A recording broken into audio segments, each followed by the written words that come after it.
మొదటి కొరింథీ పత్రిక 10వ అధ్యాయము మొదటి వచనం నుండి చదివి, సహోదరులారా, ఈ సంగతి మీకు తెలియకుండుట నాకు ఇష్టము లేదు. అదేదనగా మన పితరులందరూ మేఘము క్రింద నుండిరి, వారందరూ సముద్రములో నడిచిపోయిరి. అందరూ మోసేను బట్టి మేఘములోను సముద్రములోను బాప్తిస్మము పొందిరి. అందరూ ఆత్మ సంబంధమైన ఒకే ఆహారమును భుజించిరి. అందరూ ఆత్మ సంబంధమైన ఒకే పానీయమును పానము చేసిరి. ఏలయనగా తమ్మును వెంబడించిన ఆత్మ సంబంధమైన బండలోనిది త్రాగిరి, ఆ బండ క్రీస్తే. దేవునికి మహిమ కలుగును గాక. హల్లెలూయా. అపోస్తులైన పౌలు గారు ఈ కొరింథీ పత్రికలో పూర్వకాలమందు, అంటే దాదాపుగా ఇశ్రాయేలీయులు ఐగుప్తు దేశంలో నుండి బయటకు వచ్చినప్పుడు జరిగిన దానిని కొంచెం మర్మంగా వివరిస్తూ ఉన్నాడు. చాలా మర్మమైన దానిని, ఆ రోజుల్లో జరిగినటువంటి గొప్ప విషయాన్ని దేవుని వాక్యము ద్వారా మనకు తెలియపరుస్తూ ఉన్నాడు. ఆయన ఏమంటాడు అంటే, సహోదరులారా, అంటే నా అన్నలారా, తమ్ములారా, ఈ సంగతి మీకు తెలియకుండుట నాకు ఇష్టము లేదు. అంటే ఈ సంగతి కూడా మీతో చెప్పాలి అని ఈ విషయాన్ని ప్రారంభిస్తూ ఉన్నాడు. ఏంటా సంగతి అంటే బాప్తిస్మమును గూర్చిన సంగతి. క్రొత్త నిబంధనలో బాప్తిస్మం ఎంత ఇంపార్టెంటో కదా. బాప్తిస్మం అంటే దేవుని కొరకు బ్రతుకుతామని తీర్మానము చేసుకోవడం. క్రొత్త నిబంధనలో బాప్తిస్మ కార్యక్రమాన్ని ఎవరు స్టార్ట్ చేశారు గుర్తు చేయండి. మొదటగా బాప్తిస్మాలు ఇచ్చింది ఎవరు? బాప్తిస్మం ఇచ్చు యోహాను మొదటగా ఈ బాప్తిస్మాల కార్యక్రమాన్ని స్టార్ట్ చేశాడు. అతడు అనేకులకు బాప్తిస్మం ఇచ్చాడు. ఈ బాప్తిస్మం ఇచ్చు యోహాను అనబడిన ఈ వ్యక్తి ఎవరంటే, దేవుని కొరకు మార్గము సిద్ధపరచడానికి వచ్చిన ఒక దూత. దేవునికి మహిమ కలుగును గాక. హల్లెలూయా. ఇదిగో నేను ఒక దూతను నీకు ముందుగా పంపుచున్నాను అని యెషయా గ్రంథంలో వాక్యము రాయబడినట్టుగా దేవుడు పంపించిన దూత బాప్తిస్మమిచ్చు యోహాను. బాప్తిస్మమిచ్చు యోహాను ఈ లోకంలోనికి వచ్చి చేసింది ఏమిటంటే, యేసు ప్రభు కొరకు మార్గము సిద్ధపరిచాడు. హల్లెలూయా. యేసుక్రీస్తు ఈ భూమి మీద బాప్తిస్మము పొందక మునుపే ఆయన అనేకులకు బాప్తిస్మం ఇచ్చాడు.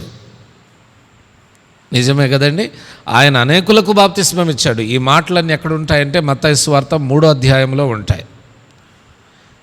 మత్తయి సువార్త 3వ అధ్యాయంలో ఈ మాటలన్నీ చాలా స్పష్టంగా, చాలా క్లియర్గా రాయబడి ఉంటాయి. ఇలాగున ఆయన యేసు ప్రభు వారి కంటే ముందుగా పుట్టడం వలన, అలాగుననే యేసు ప్రభు వారు బాప్తిస్మము పొందక ముందే ఆయన బాప్తిస్మాల కార్యక్రమాన్ని స్టార్ట్ చేయడం వలన ఏం జరిగిందంటే, యేసు ప్రభు వారు అతని దగ్గరికి వెళ్ళి బాప్తిస్మం పొందుకోవడానికి మార్గం సుగమమైంది. యేసుక్రీస్తు వారు ఎవరి దగ్గర బాప్తిస్మం పొందారో చెప్పండి? యోహాను దగ్గరే కదా. దేవునికి మహిమ కలుగును గాక. యేసు ప్రభు వారు యోహాను దగ్గరే బాప్తిస్మం పొందారు. యోహాను పుట్టకుండా ఉండి ఉంటే, యేసు ప్రభు వారు బాప్తిస్మం పొందేదానికంటే ముందుగానే యోహాను బాప్తిస్మాలు ప్రారంభించి ఉండకపోతే, యేసు ప్రభు వారు ఎవరి దగ్గర బాప్తిస్మం పొంది ఉండేవారు? ఆలోచించండి ఒకసారి కదా. అందుకనే యేసు ప్రభు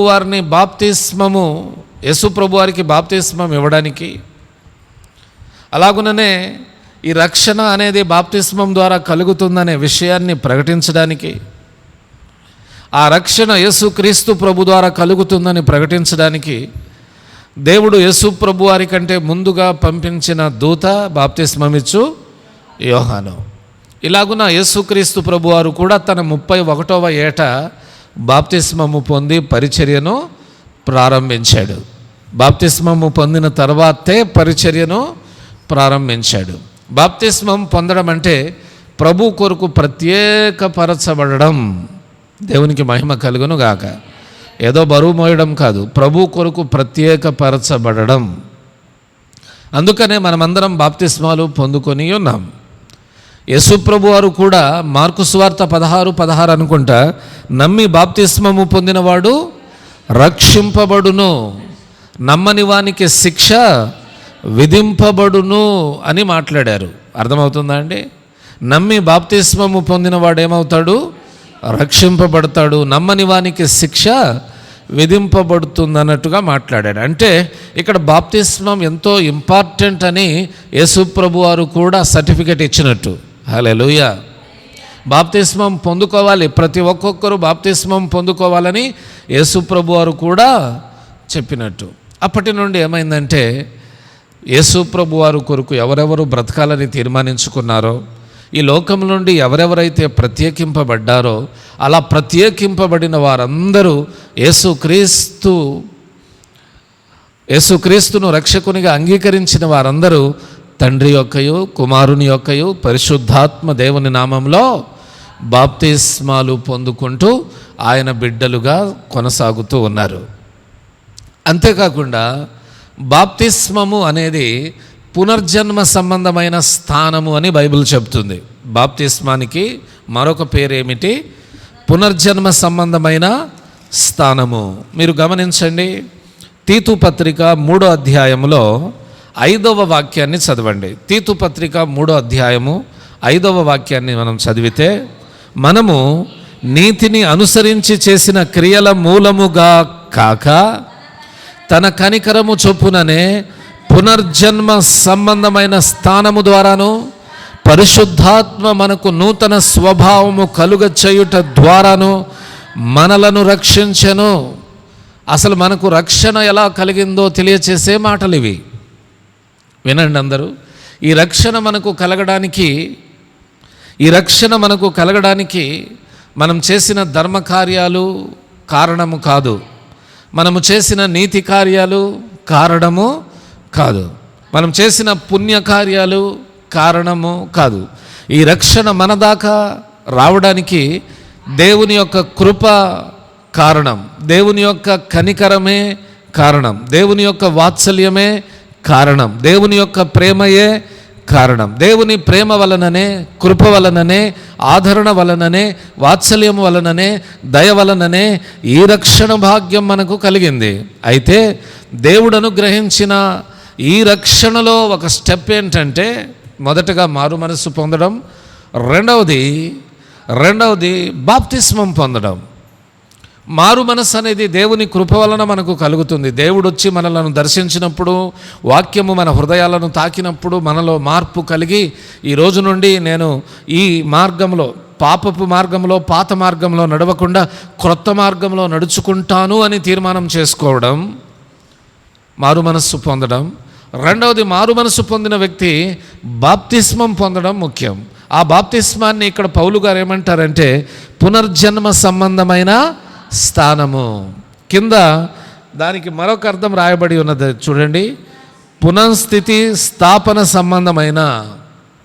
నిజముగా బాప్తిస్మం పొందినప్పుడు ఏం జరుగుతుంది అంటే, మనం నీళ్లలో మునిగిపోతాం. నీళ్లు మన మీద నుండి ఇలా వచ్చేస్తాయి. నీళ్లలో మునిగినప్పుడు నీటిలో మన పాత జీవితాన్ని అక్కడే వదిలేసి, నీళ్లలోనే విడిచిపెట్టి, ఇక మీదట నేను యేసు కొరకు జీవిస్తాను అని చనిపోయి క్రొత్తగా జన్మిస్తున్నట్టు. హల్లెలూయా. నికోదేముతో యేసు ప్రభు వారు చెప్పింది అదే కదా, ఒకడు క్రొత్తగా జన్మించితేనే కానీ అతడు నిత్య జీవాన్ని స్వతంత్రించుకోలేడు అన్నాడు. క్రొత్తగా జన్మించడం అంటే మనం మరలా తల్లి గర్భంలోనికి వెళ్ళి తల్లి గర్భము ద్వారా రావడం కాదు. ఇదిగో ఇలా పునర్జన్మ సంబంధమైన స్థానం. నీటి బాప్తిస్మం ద్వారా క్రొత్తగా జన్మించబడ్డాం మనం.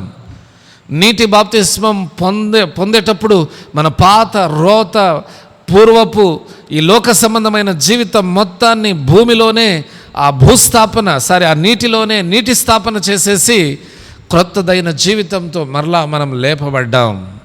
దీనినే పునర్జన్మ సంబంధమైన స్థానము అంటారు. సరే, మారు మనసు పొంది పునర్జన్మ సంబంధమైన స్థానము పొందిన ఈ 2 స్టెప్పుల ద్వారానే రక్షణ పరిపూర్ణమవుతుందా అని ఆలోచిస్తే అవ్వదు అని బైబిల్ వాక్యం రాయబడి ఉన్నది. మనం ఇంకొక స్టెప్ దాటాలి. ఏంటి మనం దాటాల్సిన స్టెప్ అంటే పరిశుద్ధాత్మను పొందుకోవడం. ప్రతి ఒక్కొక్కరు పరిశుద్ధాత్మను పొందుకొని పరిశుద్ధాత్మ కలుగచేయు నూతన స్వభావాన్ని ధరించుకోవడం, పరిశుద్ధాత్మ కలుగచేయు నూతన మనస్సును ధరించుకోవడం, నూతనమైన జీవితాన్ని కలిగి జీవించడం, నూతనమైన ప్రవర్తన, నూతనమైన మాటలు, నూతనమైన ఉద్దేశాలు కలిగి టోటల్గా మన సర్వస్వము నూతనంగా మార్చబడి ప్రభు కొరకు బ్రతకడం. ఇది ఎవరి వలన కలుగుతుందంటే పరిశుద్ధాత్మ వలన మాత్రమే కలుగుతుంది. పరిశుద్ధాత్మ మనలో నూతన స్వభావాన్ని కలుగచేయగలడు, నవీన స్వభావాన్ని కలుగచేయగలడు. యెహెజ్కేలు గ్రంథంలో ఒక మాట ఉంటుందండి, మీలో ఉన్న రాతి గుండెను నేను తీసివేస్తాను, మీకు మాంసపు గుండెను ఇస్తాను, మీకు నవీన స్వభావాన్ని కలుగజేస్తాను, మీకు నూతన హృదయాన్ని ఇస్తాను, నూతన మనస్సును ఇస్తాను. అంటే దేవుని పిల్లలు ఇంకా పాత జీవితంలోనే బ్రతకకూడదనే కదా అర్థం. దేవుని పిల్లలలో దేవుడు ఏదైనా క్రొత్తదనాన్ని ఆశిస్తూ ఉన్నాడు. క్రొత్తదనం కలిగి బ్రతకాలని దేవుడు ఆశపడుతూ ఉన్నాడు. కాబట్టి దేవుని పిల్లలమైన మనము దేవుని ఎదుట దేవునికి క్రొత్తదనాన్ని చూపించాలి. ప్రవర్తనలో, ప్రార్థనలో, అలాగుననే వినయ విధేయతలలో, అలాగుననే మన జీవితంలో మనం నడుచుకునేటటువంటి విధి విధానాల్లో అన్నిటిలో పరిశుద్ధాత్మను పొందుకొనిన ఒక వ్యక్తి ఎలాగైతే నవీన స్వభావము కలిగి నడుచుకుంటాడో అలాంటి నవీన స్వభావమును మనం ఈ సమాజానికి కనపరచవలసినటువంటి అవసరం ఉంది. హల్లెలూయా. ఎప్పుడైతే మనం మారు మనసు పొంది పునర్జన్మ సంబంధమైన స్థానము చేసి తర్వాత పరిశుద్ధాత్మ కలుగచేయు నవీన స్వభావాన్ని ధరించుకుంటామో అప్పుడు మాత్రమే మన రక్షణ పరిపూర్ణము అయినట్టు. దీనిని బట్టి మనమందరం ఆలోచన చేయాల్సింది ఏంటంటే మనం పరిశుద్ధాత్మ కలుగచేయు నూతన స్వభావాన్ని ధరించుకున్నామా లేదా అనే విషయాన్ని ఆలోచన చేయాలి. ఓకే, మారు మనసు పొందాం, బాగానే ఉంది. పునర్జన్మ సంబంధమైన బాప్తిస్మం పొందాం, బాగానే ఉంది. 3వ స్టెప్ అంటే పరిశుద్ధాత్మను పొందామా? పరిశుద్ధాత్ముడు మీలో ఉన్నాడా? పరిశుద్ధాత్మను కలిగి ఉన్నారా? పరిశుద్ధాత్మను మీరు కలిగి ఉంటే టోటల్గా మీలో గొప్ప మార్పు కలుగుతుంది. అలాగుననే సమాజము మీలో ఉన్న మార్పును గమనిస్తారు. అలాగుననే ఆ సంఘంలో కూడా మీరు మార్పు చెందిన వారి వలె ఉంటారు. మారు మనసు పొంది బాప్తిస్మము పొంది పరిశుద్ధాత్మను పొందకుండా ఉంటాడు చూడండి, వాళ్ళు ఎల్లప్పుడూ ఎలా ఉంటారో చెప్పనా? వారి పాత జీవితంలోనే బ్రతుకుతూ ఉంటారు. కాబట్టి మీ రక్షణ పరిపూర్ణం అవునట్లుగా దేవుని పిల్లలైన మీరు ఖచ్చితంగా పరిశుద్ధాత్మ కలుగచేయు నవీన స్వభావాన్ని ధరించుకొని మీ రక్షణను సంపూర్ణము చేసుకోవాలి. ఇది క్రొత్త నిబంధన మనకు నేర్పించే రక్షణ విధానము. అయితే పాత నిబంధనలో బాప్తిస్మం అనేది ఉందా? వాళ్ళు బాప్తిస్మము పొందారా అంటే వారు బాప్తిస్మము పొందుతున్నాము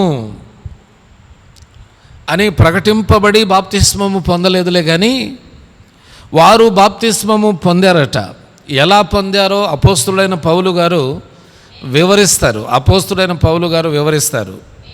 వినండి, ఎలా వివరిస్తాడంటే కొత్త నిబంధనలో మన రక్షణ పరిపూర్ణం అవడానికి 3 స్టెప్పులని విన్నాం కదా. ఒకటి మారు మనసు పొందడం, రెండవది పునర్జన్మ సంబంధమైన స్థానము చేయడము, మూడవది పరిశుద్ధాత్మ కలుగచేయు నూతన స్వభావాన్ని ధరించుకోవడం. 3 స్టెప్పులు. అయితే క్రొత్త నిబంధనలో 3 స్టెప్పులు. పాత నిబంధనలోనికి వచ్చేసరికి ఇశ్రాయేలీయులు బాప్తిస్మం పొందారని ఎలా చెప్పొచ్చు అంటే వారు మొదటి స్టెప్పు ఐగుప్తు అనే బానిసత్వంలో నుండి బయటకు వచ్చారు. అంటే మారు మనస్సు వారికి కలిగినట్లు. ఐగుప్తు అనేది దేనికి? పాపానికి సూచన. ఐగుప్తు అనేది దేనికి సూచన? లోకానికి సూచన. అంటే లోకంలో, లోక క్రియలలో, లోక అలవాట్లలో, లోక నమ్మకాలలో వీళ్ళు బానిసలై ఐగుప్తు దేశంలో ఇశ్రాయేలీయులు 430 సంవత్సరాలు బ్రతికారు. దేవుడు మోసేను పంపించి వారున్నటువంటి బానిసత్వంలో నుండి, వారున్నటువంటి లోకంలో నుండి, చీకటిలో నుండి వారిని విడిపించి రక్షణ వైపుకు వారిని నడిపించడం ప్రారంభించాడు దేవుడు. దేవునికి మహిమ కలుగును గాక. వారు ఐగుప్తులో నుండి బయటకు రావడం అంటే లోకంలో నుండి బయటికి రావడమని అర్థం. ఐగుప్తులో నుండి వారు బయటికి రావడం అంటే మారు మనస్సు పొందడమని అర్థం. మనం బాప్తిస్మం మారు మనస్సు పొందిన తర్వాత పొందుతామా, ముందే పొందుతామా? అర్థమైందా నేను అడిగిన ప్రశ్న? ఏమండి, నా భాష అర్థమవుతుంది? నా మాటలు వింటున్నారా? ఆలోచనలు ఇక్కడే ఉన్నాయా? మైండ్ ఇక్కడే ఉందా? ఇక్కడే ఉంటే ఒకసారి గట్టిగా హల్లెలూయా చెప్పండి. మీరు బాప్తిస్మం మారు మనసు పొందిన తర్వాత పొందారా, ముందే పొందారా? చాలామంది క్లియర్గా మాట్లాడట్లా. ఏంటో పాస్టర్ గారు, ఏదో పొందేశాం, ఇచ్చేశారు, తీసుకున్నాం అన్నట్టుగా ఉంది. మారు మనస్సు అంటే ఈ లోకాన్ని, లోకంలో ఉన్న వాటన్నిటిని విడిచిపెట్టి దేవుని కొరకు బ్రతుకుతామని తీర్మానించుకోవడం. అలా చేసిన తర్వాత మీకు బాప్తిస్మాలు ఇచ్చారా, లేకపోతే ముందే బాప్తిస్మం ఇచ్చి తర్వాత మార్చారా మిమ్మల్ని? అంత దొందే. మారు మనసు పొందిన తర్వాతే అంతే కదా, మరి జరగాల్సింది అంతే. మారు మనసు పొందిన తర్వాతే ఎవరికైనా బాప్తిస్మము ఇస్తారు. మరి ఈ విషయాన్ని చెప్పడానికి భయపడతారేంటి? నోరు తెరవరేంటి? ఏమండి, నోరు తెరవాలి అప్పుడప్పుడు కదా, నోరు తెరిస్తే మంచిది. ఓకే, మనం ఎలా మారు మనసు పొంది బాప్తిస్మం పొందామో, ఐగుప్తులో నుండి ఇశ్రాయేలీయులు బయటకు వచ్చారంటే వారు మారు మనస్సు పొందారు. ఇప్పుడు వారి రక్షణలో వారు దాటాల్సిన రెండవ స్టెప్ ఏంటి? లేకపోతే వారు పొందుకోవాల్సిన, లేకపోతే వారు ముందుకేయాల్సిన అడుగేంటి? బాప్తిస్మం. మనం బాప్తిస్మం ఎలా పొందుతాం? నీళ్లు మనం పైకి వచ్చేస్తాయి కదా, నీళ్లు మనం పైకి వచ్చేస్తాయి, మనం నీళ్ళలో మునిగిపోతాం, నీటి బాప్తిస్మాన్ని పొందుతాం. కానీ ఆ రోజుల్లో వీళ్ళు సముద్రములో నడిచిపోయిరి, సముద్రములోను మేఘములోను బాప్తిస్మం పొందిరి. నిజమే కదండి. సముద్రపు నీళ్లు వీళ్ళ ఇటుప్రక్కన అటుప్రక్కన పెద్ద పెద్ద గోడలుగా నిలిచిపోయాయి. పైన మేఘం వచ్చేసింది. దేవునికి మహిమ కలుగును గాక. దేవుడు ఇశ్రాయేలీయులకు పగలు మేఘస్తంభమై రాత్రి అగ్నిస్తంభమై నడిపించాడన్న విషయాన్ని మర్చిపోయారా? మర్చిపోలేదుగా. ఆయన మేఘస్తంభమై వారిని నడిపించాడు. చీకటి పడిందంటే ఆయన అగ్నిస్తంభముగా నిలబడతాడట. ఎందుకంటే చీకటి వారికి చీకటిగా తెలియకుండా ఉండడానికి, ఎండ దెబ్బ తగలకుండా దేవుడు వారికి మేఘస్తంభమై ఉన్నాడట. ఎండ దెబ్బ తగిలితే ఎండలో ఎక్కడ వీరు మూర్చిల్లి ఎండ వడదెబ్బకు గురై ఎక్కడ పడిపోతారో, ఎక్కడ ముందు నడవలేరో అన్న అలాంటి దేవుని ఆలోచనతో ఆయన మేఘస్తంభమై నడిచారు.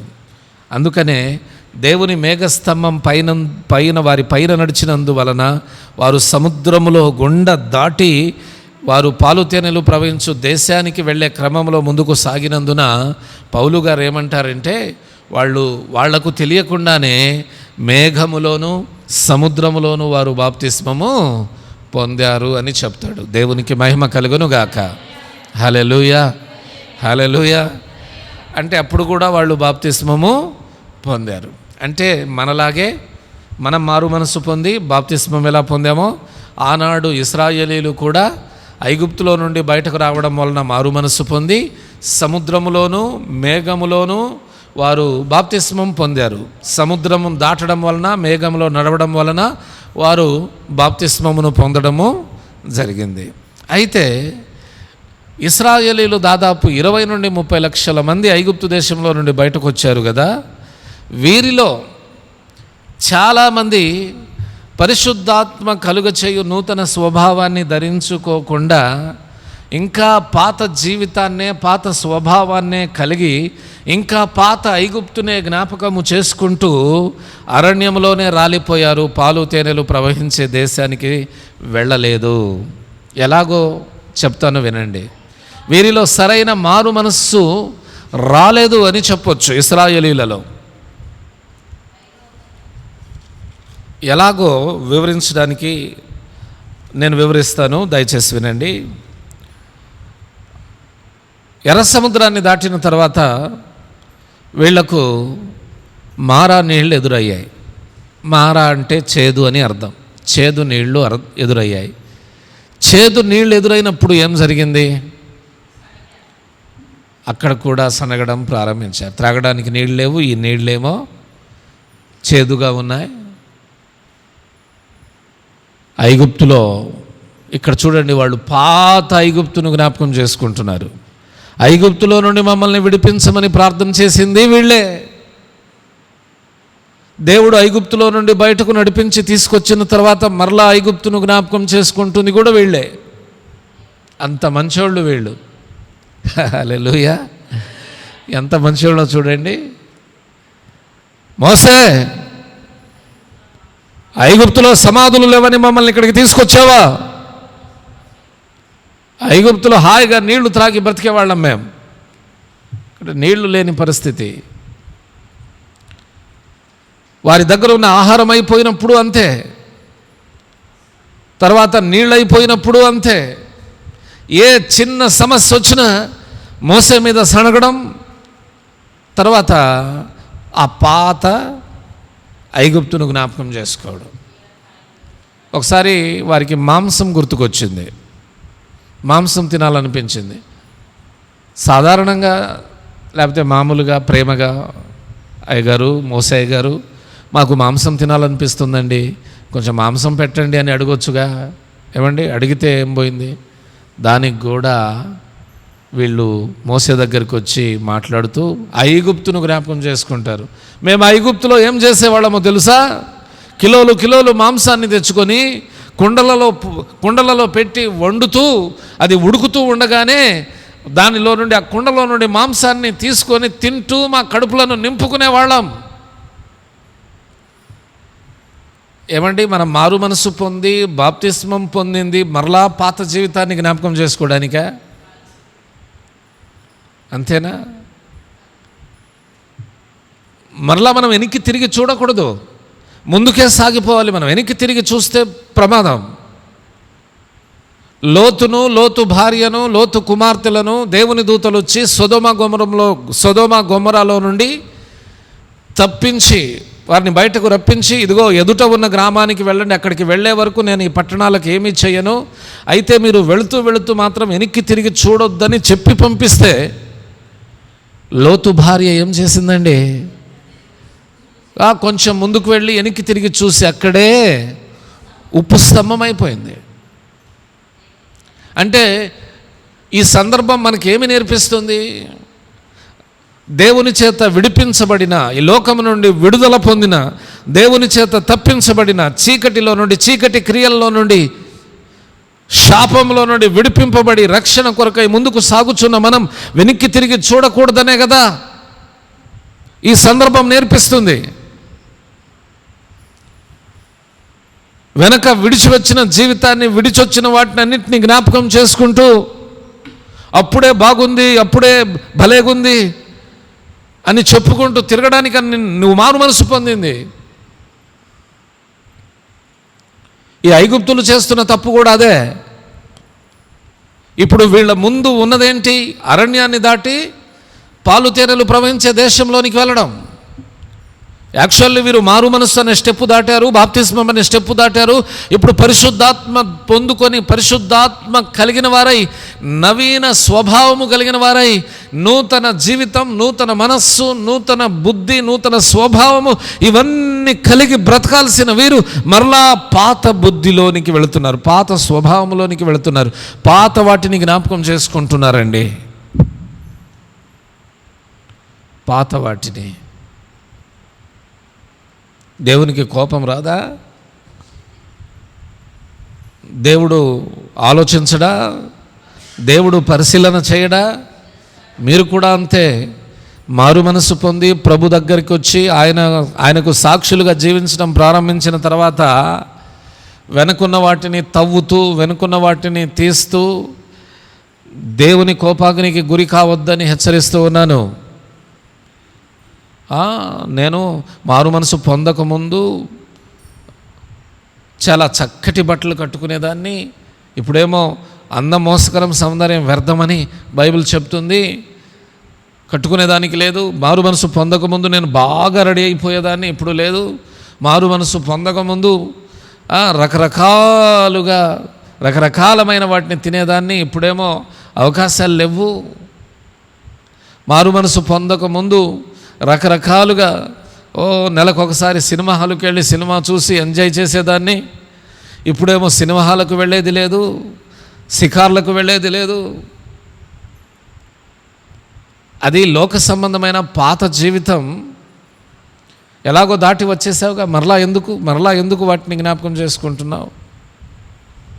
హల్లెలూయా. వద్దు. విడిచిపెట్టిన దరిద్రాన్ని మరలా జ్ఞాపకం చేసుకొని మెడలో తగిలించుకోబాకండి, ఓకేనా? ఇశ్రాయేలీయులలో 20-30 లక్షల మందిలో ఇద్దరు పాలు తేనెలు ప్రవహించే దేశానికి వెళ్ళారు. వీళ్ళ పేర్లు చూస్తే యెహోషువ, కాలేబు. పాపం వీళ్ళు మోసే ఏం చెబితే అదే చేశారు. మోసే మాట చొప్పున నడుచుకున్నారు. మోసేను ప్రేమించారు. మోసే మాటను జవదాటలేదు. నమ్మకంగా పరిశుద్ధాత్మను పొందుకొనిన వారి వలె నడుచుకున్నారు. అందుకే ఇద్దరు వెళ్ళారు. మిగతా వాళ్ళందరూ మోసే మీద సణిగారు, మోసేకు విరోధంగా మాట్లాడుకున్నారు, దేవునికి విరోధంగా మాట్లాడుకున్నారు, దేవునికి మోసేకు కోపం పుట్టించారు. ఇవన్నీ చేశారు కాబట్టి వాళ్ళు అరణ్యంలోనే రాలిపోయారు. మీరు కూడా రక్షణ వైపుకి అడుగులు ముందుకు వేస్తూ ఉన్నారు. ఈ లోకం అనే అరణ్యాన్ని దాటి మనం దేవుని రాజ్యాన్ని స్వతంత్రించుకునే క్రమంలో ఉన్నాం. దేవుని మీద, అలాగుననే దేవుని సేవకుల మీద, అలాగుననే ముఖ్యంగా దేవుడు ఆ పని చేసి పెట్టలేదు, ఈ పని చేసి పెట్టలేదని ఇలా రకరకాలుగా సణుగుతూ ఉన్నారనుకోండి, మీలో పరిశుద్ధాత్మ కలుగచేయు నూతన స్వభావం రాలేదని అర్థం. మీరు పరిశుద్ధాత్మ కలుగచేయు స్వభావం పొందుకునే వారైతే ఎవరిని అటు ఇటు చూడకుండా ప్రభువునే చూస్తూ యెహోషువ, కాలేబులాగా నడుచుకుంటారు. మీరు అలా కాకుండా ఇంకా ఇశ్రాయేలీలాగా నడుచుకుంటే ఈ లోకంలోనే, అంటే పరలోకానికి వెళ్లకుండా నరకంలో విడిచిపెట్టబడవలసిన పరిస్థితి ఎదురవ్వచ్చు. అందుకనే దేవుని ప్రేమతో మీ అందరికీ నేను చేసేది హెచ్చరిక ఏంటంటే, అరణ్యంలో ఇశ్రాయేలీలు చేసినట్టు మనము చేయకూడదు. నేను మారు మనసు పొందానండి, దేవుడు పరలోకం ఇచ్చేస్తాడా? ఇవ్వడు. బాప్తిస్మం పొందానండి, దేవుడు పరలోకం ఇచ్చేస్తాడా? ఇవ్వడు. ఏం చేయాలండి? పరిశుద్ధాత్మ కలుగచేయు నూతన స్వభావము పొందుకోవాలి. పరిశుద్ధాత్మ కలుగచేయు నూతన జీవితం పొందుకోవాలి.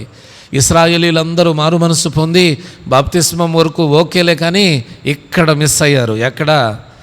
నూతన స్వభావం, నూతన జీవితాన్ని కలిగి జీవించడంలో ఫెయిల్ అయి పాత వాటిని జ్ఞాపకం చేసుకుంటూ, పాత వాటిని తోడుతూ, పాత వాటి వైపే మొగ్గు చూపుతూ దేవునికి కోపము పుట్టించి అరణ్యంలో రాలిపోయారు. మీరు అలా ఉండరని నేను నమ్ముతూ ఉన్నాను. మీరు దేవుడిచ్చిన ఈ రక్షణను మీ జీవితాంతం కొనసాగించి దేవుని కృపలో వర్ధిల్లుతారని సేవకునిగా విశ్వసిస్తూ ఉన్నాను. అట్టి కృప దేవుడు మనకు దయచేయునుగాక. మనలో పరిశుద్ధాత్ముడు ఉన్నాడా అన్న కోణంలో ఆలోచన చేయాలి. మీరు పరిశుద్ధాత్మ శక్తి చేత నింపబడి ఉన్నారా? మీరు పరిశుద్ధాత్మ శక్తి చేత నింపబడి ఉంటే దేవుని బిడ్డలు, మీరు దేవుని రాజ్యాన్ని స్వతంత్రించుకుంటారు. దేవుడి మాటలను దీవించునుగాక. ఆమేన్.